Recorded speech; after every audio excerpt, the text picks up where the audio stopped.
All right, so today I'm going to be talking about Nagini, Voldemort's snake. There's actually a lot to Nagini, and a lot more is about to be revealed in the upcoming Fantastic Beasts films, so I'm really excited about that. Now, Nagini is a complex and important character in the Harry Potter series. She's Voldemort's snake and probably the thing Voldemort holds the most affection for. She also is a Horcrux, but we'll go deeper into that later. So let's start with what we know about Nagini's backstory. Nagini is a maledictus, which is a fairly new concept. A maledictus is a female carrier of a blood curse that leads to the eventual transformation into a beast permanently. A maledictus is actually roughly translated into spoken ill or cursed, which makes sense since essentially that's what it is, a curse. The curse is passed down at birth from mother to daughter, and the animal varies based on the curse itself. In the case of Nagini, obviously her curse was to transform into a snake. I kind of feel bad for her because that would really suck to be born knowing one day you'll turn into a snake for the rest of your life. Like, why not something cooler like a bird so at least you can fly? But anyway, blood curses aren't totally new to the Harry Potter universe. In fact, Astoria Malfoy, who is Draco Malfoy's wife later on, is afflicted with one.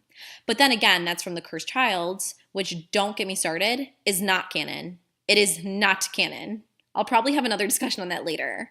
But back to maledictites or maledites, however you pronounce that. This is a fairly new concept. Werewolves aren't maledictus because, of course, their condition is spawned only by the full moon and isn't permanent. So what's interesting is that we find from the Crimes of Grindelwald trailer that Nagini seemed to be friends with Credence and was not always an evil character. So hopefully through the Fantastic Beasts series and franchise, we're going to see how Nagini goes bad. And honestly, maybe it's not even an event that turns her bad. Maybe it's just the fact that at this point, she's been a snake for like 60 years when she meets Voldemort.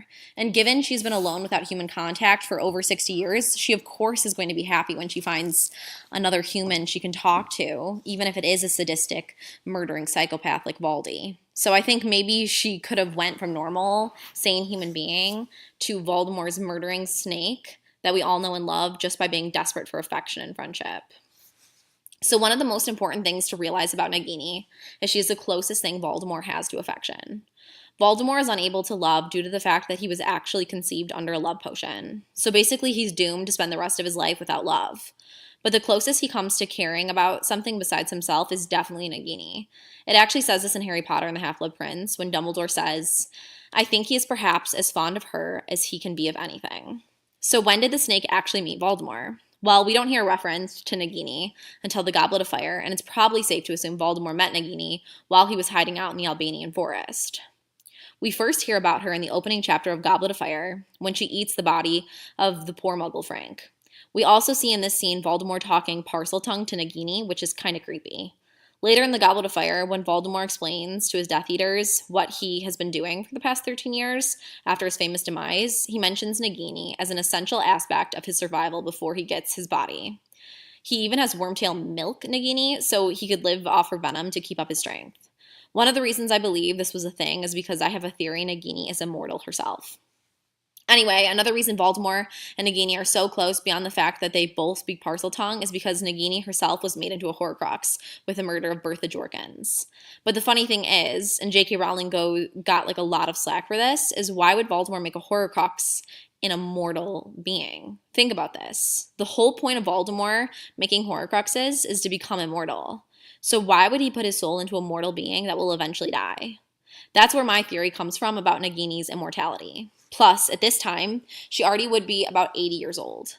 Voldemort often uses Nagini to send telepathic messages and is even able to possess her at times, like when she tried to murder Arthur Weasley. Because of Harry and Voldemort's connections, this is why he takes the form of Nagini in his visions. Basically, Voldemort and Nagini were tremendously close, Albus Dumbledore even saying himself, "He certainly likes to keep her close, and he seems to have an unusual amount of control over her, even for a Parselmouth." Nagini also was a notorious murderer under Voldemort's command. She tried to assassinate Arthur Weasley in the Order of the Phoenix. This whole incident showcased that Nagini had magical properties of her own, as her venom caused Arthur's wounds to be unable to heal. Nagini also ate the Muggle studies teacher Charity Burbage. However, the most famous example of Nagini killing or consuming Voldemort's victims was with Severus Snape, which I don't know, never quite made sense to me since he was supposed to be one of Voldemort's loyal Death Eaters. So it's kind of funny. But anyway, one of Nagini's finer moments is when she plays dress up as none other than the famous witch historian Bathilda Bagshot in Godric's Hollow. She was hiding in her corpse with dark magic, and the scene was totally creepy. And last but not least, let's talk about one of my favorite parts of the book. This is when, sorry Nagini, but you get killed as the last Horcrux. This is done by one of my favorite characters, the badass Neville Longbottom. With a single stroke, Neville sliced off the Great Snake's neck. Neville sliced off the Great Snake's head, which spun high into the air, gleaming in the light flooding from the entrance hall, and Voldemort's mouth was open in a scream of fury that nobody could hear.